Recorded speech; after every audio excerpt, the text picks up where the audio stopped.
Bonjour à tous, je suis Patrick Molumba, président du groupe Logix Africa SAS. Nous sommes une compagnie principalement d'investissement dans les secteurs agricoles, notamment dans la production agricole, la transformation agricole par notre minoterie, la distribution des intrants agricoles et la formation des entrepreneurs agricoles. Nous sommes installés en République démocratique du Congo depuis 2018 et en affaires un peu partout en Afrique depuis 2015. Je voudrais remercier Bilanga Beitou pour l'invitation à ces webinaires et pour l'organisation du marché agricole que je pense est un moyen important de pouvoir donner une visibilité aux producteurs agricoles, aux producteurs des intrants agricoles, aux consommateurs, aux distributeurs dans l'écosystème agribusiness de la RDC. Ce genre d'initiative nous permet de non seulement trouver les opportunités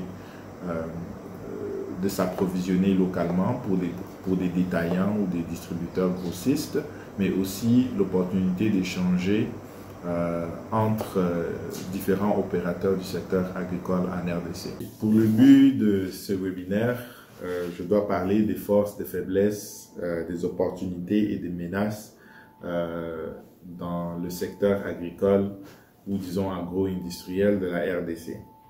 En commençant par les forces, la chose la plus répétée en RDC, c'est le fait que nous avons plus de 80 millions d'hectares de terres arables, 40 millions de terres irrigables. Donc, disons que en termes d'exploitation agricole de production, nous avons un minimum de 120 millions d'hectares qui sont disponibles aux Congolais pour l'exploitation agricole. C'est une richesse d'avoir les terres.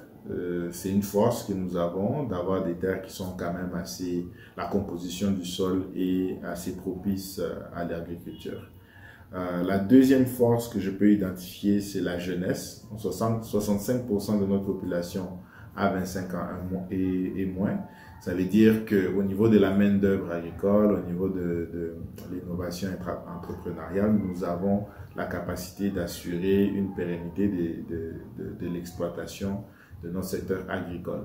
La troisième force, je pense, qui est important au niveau du développement socio-économique, c'est la population. Donc, nous avons une population de 100 millions, estimée à 100 millions présentement, et on estime que d'ici 2050, nous serons à 210 millions. Ça veut dire que la population consommatrice est disponible pour les entrepreneurs qui vont s'élancer dans le secteur agricole et agro-industriel. Le fait d'avoir une forte population nous permet au fait de développer des entreprises agricoles internes qui ont des chiffres d'affaires importants, mais aussi de pouvoir écouler la majorité de la production agricole de notre pays. Ok, au niveau des faiblesses, maintenant les faiblesses pour notre secteur agricole, il y en a beaucoup. Je veux commencer simplement du haut vers le bas. Donc, ça veut dire on va commencer avec le gouvernement, la stratégie gouvernementale au niveau de l'agriculture. Je pense que non seulement il n'y a pas une stratégie agricole de développement sur du long terme dans notre pays, mais même dans le mode de fonctionnement du gouvernement, on pouvait voir qu'il y a un certain manque de stratégie ou de cohérence dans l'initiative du développement agricole. Et le développement agricole et le développement agro-industriel, c'est vraiment le socle même. C'est ça la fondation du développement d'un pays. Donc, dans l'histoire de l'humanité, il y a très peu, alors très peu de pays qui se sont développés sans d'abord développer leur agriculture. Produire localement, transformer localement, consommer localement, c'est ça qui est la base de développement économique d'un pays. Maintenant, à notre gouvernement, je pense qu'il y a la volonté, un certain niveau de volonté politique, mais il n'y a pas le pragmatisme dans l'implémentation de cette volonté-là. Je vous donne un exemple simple. Quand je parle de manque de stratégie, nous avons le ministère de l'Agriculture nationale, nous avons le ministère de Pêche et Élevage et nous avons le ministère du Développement rural. Maintenant, n'importe qui sait que 70% de la population congolaise pratique l'agriculture de subsistance, qui inclut la pêche et l'élevage en milieu rural. 70% de la population est en milieu rural. Donc, ça veut dire que pour développer les milieux ruraux, il faut développer l'agriculture, la pêche et l'élevage en commençant à la base, en commençant avec la formalisation du métier même d'agriculteur, l'accompagnement des agriculteurs, des paysans agriculteurs actuels et la facilitation pour l'évacuation de leurs produits agricoles. Mais nous avons trois ministères en entier qui gèrent séparément ces trois choses. Donc, normalement, le pragmatisme nous dirait que le ministère de l'Agriculture devrait comprendre le ministère de l'Agriculture, Pêche, Élevage et Développement rural. C'est normal qu'une stratégie pour le développement économique au niveau rural doit passer obligatoirement par le développement de l'agriculture, de la pêche et de l'élevage. Donc, séparer en trois, morceler en trois ce ministère fait que il y a une difficulté au niveau de l'implémentation stratégique d'un plan de développement. Ça, c'est une grande faiblesse. Je pense qu'on a besoin de mettre sur pied un plan stratégique de développement rural et de développement agricole qui soit sur 30 ans ou 50 ans, qui va être, je peux dire, la feuille de route pour tous les administrations qui viendront après, qui devront suivre les différents milestones, les différents indices de performance selon un plan stratégique qui vise à amener le pays à un certain niveau. Une deuxième faiblesse que je dirais, c'est le manque de structuration du secteur foncier. Donc présentement, on n'a pas de cadastre agricole, donc c'est vraiment très compliqué d'acheter des terrains et d'avoir accès à des terrains d'une manière efficace et d'identifier les zones de production agricole et limiter les gens à la production agricole dans ces zones. Une autre faiblesse, ça serait, j'avais mentionné tantôt, le manque de formation pour les agriculteurs existants, mais aussi le fait, par exemple, que la faculté d'agronomie de l'UNIKIN, la faculté d'économie de l'UNIKIN, ensemble n'ont jamais, à ce jour, produit intentionnellement un seul entrepreneur agricole. Le système éducatif donc devrait être conformé aux besoins du secteur agricole ou bien aux besoins du pays. Et si l'agriculture est la priorité de priorité, nous devrions être capables de voir l'implémentation de cette priorité dès l'école primaire dans le système éducatif pour préparer les jeunes à entrer dans le secteur agricole comme des entrepreneurs de toute la chaîne de valeur agricole. Et ça inclut aussi la technologie pour les jeunes qui sont plus amenés vers les applications web, les applications mobiles. L'agrotech fait partie aussi de la chaîne de valeur agricole qui vient en soutien au secteur agricole pour améliorer les rendements, améliorer la visibilité sur les différents stocks, améliorer le financement des projets agricoles ou même amener de l'assurance agricole en milieu rural. La dernière chose que je considérais comme faiblesse, c'est le fait que pour les intrants agricoles, nous sommes encore dépendants de l'extérieur du pays. C'est-à-dire que les semences sont importées, les fertilisants sont importés, les produits phytosanitaires sont importés, la technologie est importée, parfois même l'accompagnement est importé. Vous allez voir le gouvernement ou des privés qui mettent un projet sur pied et on va aller chercher des Israéliens, des Italiens et consorts pour venir nous aider avec ce projet. Mais nous devons développer l'expertise locale. Des gens comme Logix par exemple, on a l'expérience de gestion de projet, nous avons l'expérience sur le terrain, nous avons l'expérience de travailler avec les paysans et de gérer un grand nombre de paysans. nous devons, en tant qu'administration publique, en tant que gouvernement, donner la priorité aux entrepreneurs agricoles existants, comme ma compagnie. Et ensuite, si besoin, la compagnie peut aller solliciter du renforcement de capacités à l'extérieur. Maintenant, bien qu'il y ait des faiblesses, il y a aussi, je pense que même ces faiblesses identifient les opportunités dans notre secteur agricole. Ça veut dire que c'est un secteur vierge. J'ai l'habitude de dire que le secteur agricole, au fait, est encore le seul secteur qui est à la disponibilité des Congolais. Ça veut dire que c'est le seul secteur stratégique qui reste à notre pays, que nous pouvons facilement contrôler. Donc le secteur agricole, qui est le soubassement du développement socio-économique d'un pays, est encore disponible aux Congolais. Ça veut dire, si nous décidons aujourd'hui de nous investir stratégiquement dans le secteur agricole, ce secteur peut être presque entièrement contrôlé par les Congolais, les entrepreneurs congolais, les paysans fermiers et les agro-industriels congolais. Au niveau des opportunités encore, pour les jeunes, je dirais, au niveau de la production, il y a encore un accès assez facile aux terres. Donc c'est une opportunité pour les jeunes de se lancer dans le secteur agricole. Pour les investisseurs, des personnes qui ont des moyens, il y a encore un retour sur investissement assez important dans le secteur agricole en RDC. Des retours sur investissement que vous ne pouvez pas avoir dans le secteur agricole en Europe ou en Amérique. Mais ici au Congo, nous pouvons atteindre des retours sur investissement de 50 à 200%. Nous avons parlé des formations du système éducatif comme dans les faiblesses. Donc il y a encore une opportunité aussi dans ce secteur pour pouvoir donner de l'accompagnement pointu aux gens qui veulent se lancer dans le secteur agricole. Par exemple, chez Lozic, nous avons Agripreneur Academy qui a le but spécifique de former des entrepreneurs agricoles. Donc nous n'enseignons pas à nos participants à aller planter le maïs ou le soja ou faire l'élevage de lapins directement.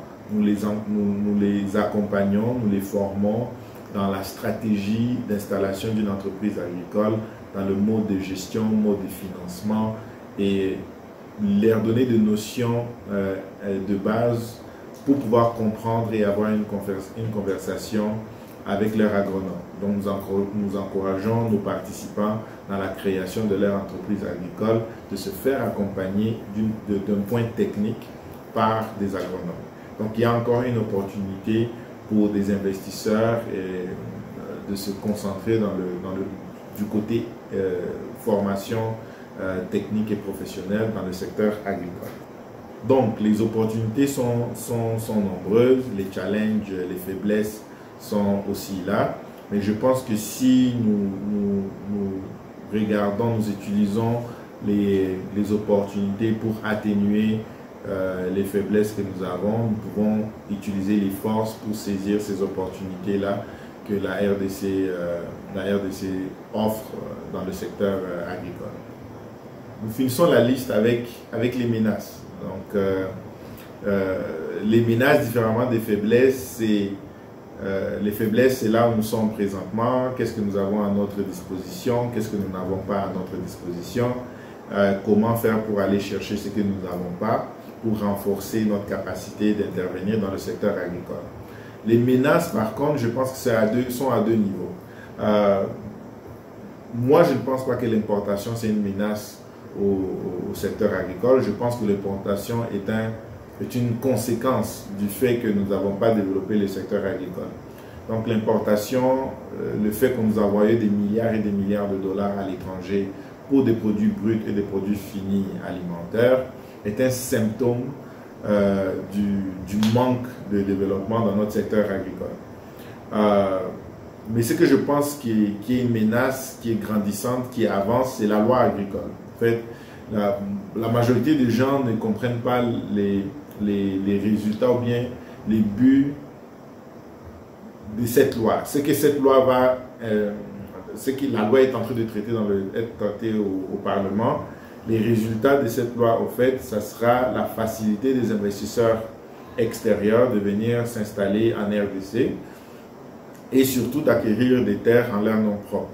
Donc, présentement, il y a une difficulté de faire ça parce que un Congolais doit tenir la majorité des parts.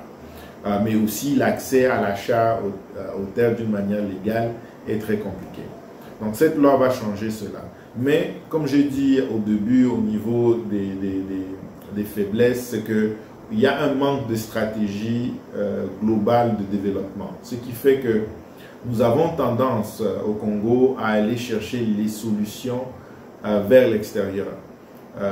Donc, pour nous, le secteur agricole ne se développe pas. Ce n'est pas dire qu'on va mettre les moyens pour développer le secteur agricole en renforçant les capacités de nos gens qui sont localement, en investissant dans les secteurs agricoles et surtout au niveau des entrepreneurs privés formalisés qui sont déjà dans le secteur. Nous allons nous dire, nous avons besoin des Israéliens, nous avons besoin des Italiens, nous avons besoin des Anglais, nous avons besoin des Brésiliens. En fait, nous avons besoin de toutes les autres personnes qui viennent ici amener le développement agricole pour nous. Mais nous avons du mal à apprendre de l'histoire, notre propre histoire et l'histoire de l'humanité. Et quand il y a des fonds disponibles pour le développement agricole, c'est le gouvernement lui-même qui devient producteur. Donc c'est comme un pays socialiste ou semi-communiste où c'est le gouvernement qui se met à la production. Et l'histoire nous montre clairement que la majorité des projets gouvernementaux, et ça c'est pas seulement au Congo, mais partout dans le monde, sont souvent mal gérés et coûtent beaucoup plus que ce que le secteur privé peut livrer à un coût inférieur et même plus rapidement.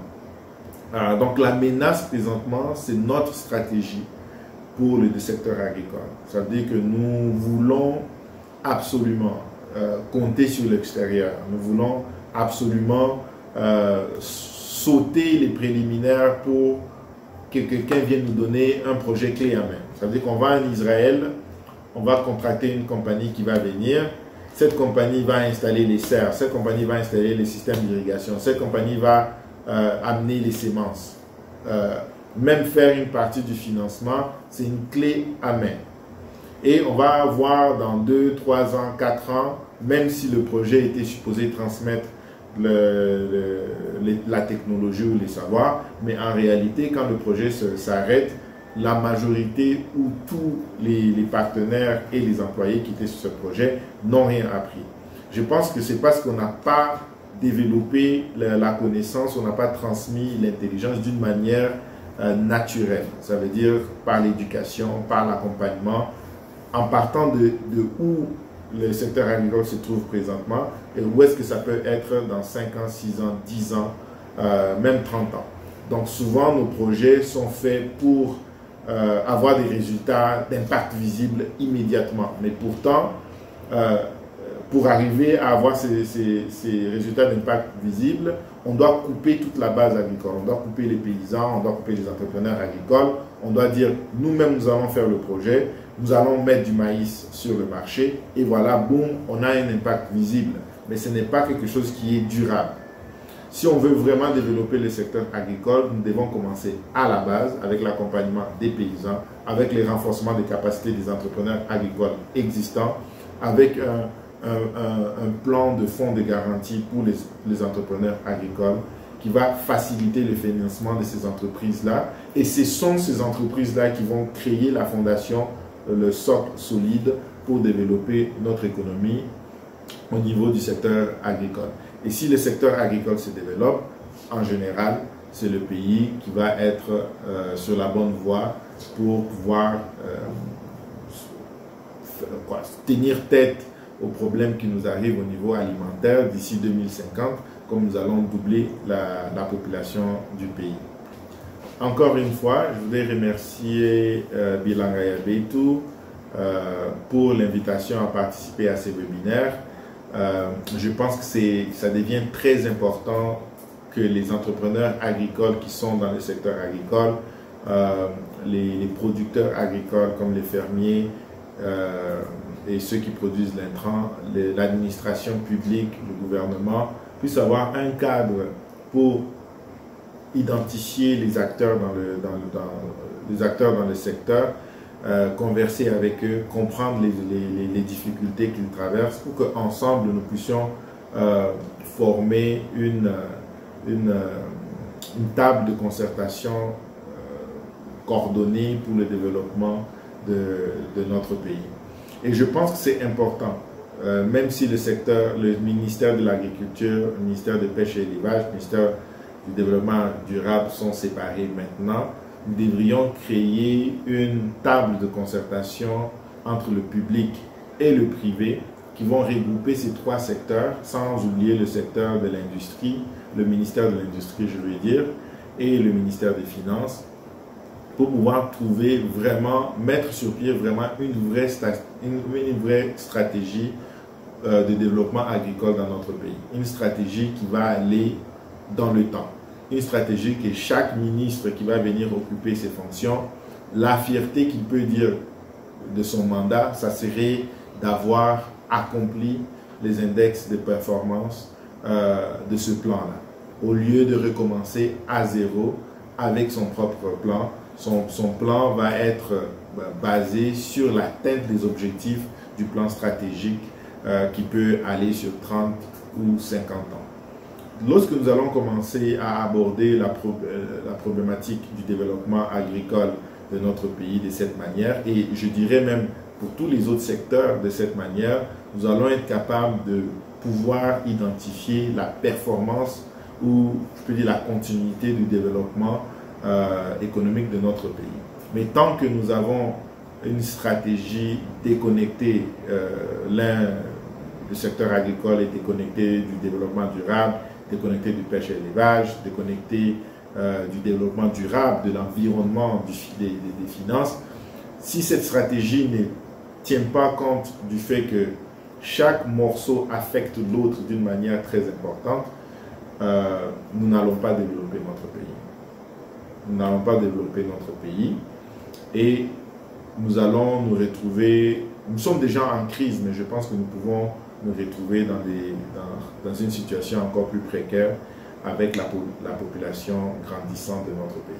Donc j'encourage tout le monde, que vous soyez étudiant, financier, ministre, mandataire public, professionnel, de trouver un moyen de vous investir dans le secteur agricole et mettez-vous en tête que c'est un devoir patriotique de garder le secteur agricole, surtout à cause de son importance stratégique pour le développement et l'indépendance de notre pays dans les mains des Congolais. Merci et je suis disponible pour vos questions.